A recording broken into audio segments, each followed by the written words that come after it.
Hello everyone. Welcome back to our next topics on circle. In this topic we would be learning about three major subtopics that are equal chords, angles subtended by the arc at a center and two angles in a same segment. So as in the earlier video we learned about three basic theorems. Here also we would be covering some more theorems that are necessary for solving the problems.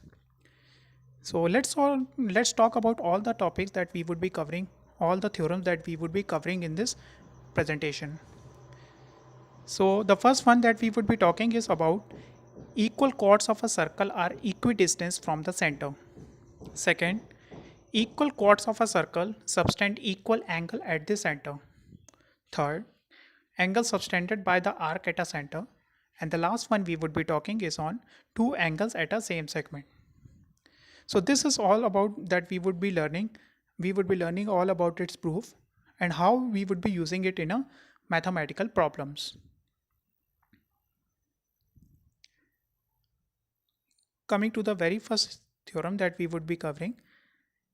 The theorem says that equal chords of a circle are equidistant from the center. So on the figure given on our right hand side, you can see that there is one circle on which chord AB and chord CD are equal. There is a circle having a center O. We need to prove that OP and OQ are equal. That is what the statement equal chords of a circle are equidistant from the center says. So here we perform some construction work. Firstly, we join O to P. Secondly, we join O to Q. As OP is a perpendicular on AB and OQ is perpendicular on CD. You can see that AP is equals to BP because the perpendicular drawn from the center bisects the chord. So AP would be equals to PB, which would be equals to half of AB. Also, CD would be equals to QD, which would be equals to half of CD. That means CQ would be equals to QD, that would be equals to half of CD. Also, we can see that angle OPA is 90 degree and on the other triangle, angle OQC is 90 degree. So, for proving the theorem, we can see that in a triangle OPA and triangle OQC, angle OPA is equals to angle OQC is equals to 90 degree. AP would be equals to CP as AP is half of AB and CQ is half of CD. So when AB and CD are equal, thus the half of their portion would be also equal. That is, we have proved earlier, AP would be equals to CQ. Also, OA is equals to OC as they both are radii of a circle. So, triangle OPA would be congruent to triangle OQC by right hand side property. When the triangles are congruent to each other, then the remaining or portion would also be congruent. So OP would be equals to OQ. That means by the property of CPCTC, congruent part of a congruent triangles are equal.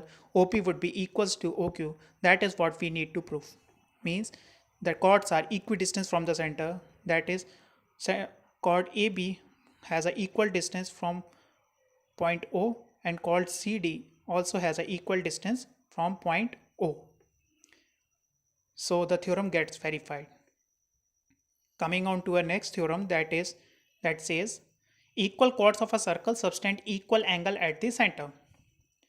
So from the figure given on the right hand side, you can see one circle and there are two triangles that are inherited inside it.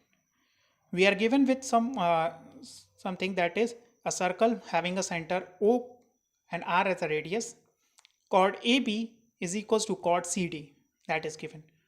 What we need to prove, that is angle AOB is equals to angle COD. That is what a statement says equal chords of a circle subtend equal angle at the center. Here also we perform certain construction works. Firstly, we join OA and OB such that it forms triangle AOB. Secondly, we join OC and OD such that it forms another triangle, that is triangle COD. Coming to the proof portion, we can see that in triangle AOB and triangle COD, AO is equals to CO because they both are the radii of a circle. Similarly, BO is equals to TO, they are also the radii of a circle.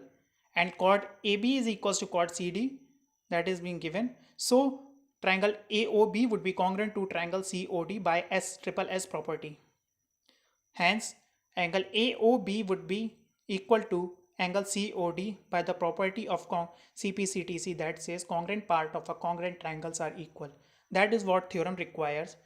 That means equal chord of a circle subtend equal angle at the center. Means angle AOB is equals to angle COD. Hence, the theorem gets verified. Our third theorem is based on angle subtended by the arc at the center. Here we are given an arc PQ of a circle subtending POQ angle at the center O and POQ at point A on the remaining part of a circle. What we need to prove from the given figure, we can see we need to prove that angle POQ is twice of angle PAQ. Correct? Let's see how we prove the theorem. We can see angle BOQ is equals to angle OAQ plus angle AQO. Also in triangle OAQ, OA is equals to OQ as they are the radii of a circle.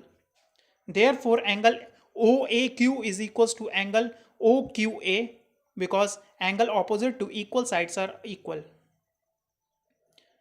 So, angle BOQ is equals to twice of angle OAQ. Similarly, we can see BOP is twice of angle OAP.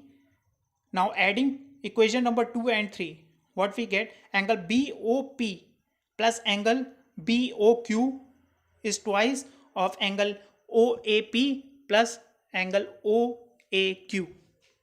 So angle POQ is twice of angle PAQ. From the case 3 on the figure, we can say where PQ is the major arc, equation 4 can be replaced by reflex angle POQ is twice of angle PAQ. So that is what the theorem requires. Hence, it gets verified by statement angle POQ is twice of angle PAQ. Now coming on to the last theorem that says two angles in a same segment. So you can see one figure on the right hand side. In this also a circle is given with a center O. Point P and Q on this circle subtend angle PAQ and angle PCQ at point A and C respectively. What we need to prove is angle PAQ. Angle PAQ is equals to angle PCQ. As chord PQ subtend angle POQ at the center.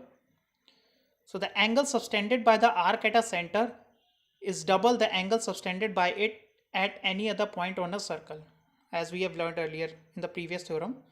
That is, angle subtended by the arc at a center is double the angle subtended by it at any other point on a circle. So we can see that angle POQ by the theorem, we can say angle POQ is twice of angle PAQ. I repeat, angle POQ is twice of angle PAQ. Also, POQ angle is equals to twice of angle PCQ. So combining theorem 1 and 2, we can say that twice of angle PCQ is twice of angle PAQ. So angle PCQ would be equals to angle PAQ. That is what the theorem statement says, that two angles in a same segment. That means it requires angle PAQ should be equals to angle PCQ. Hence the theorem gets verified by this statement. So that's all about all the 4 theorems that are necessary for solving problem. Thank you all. Thank you for listening.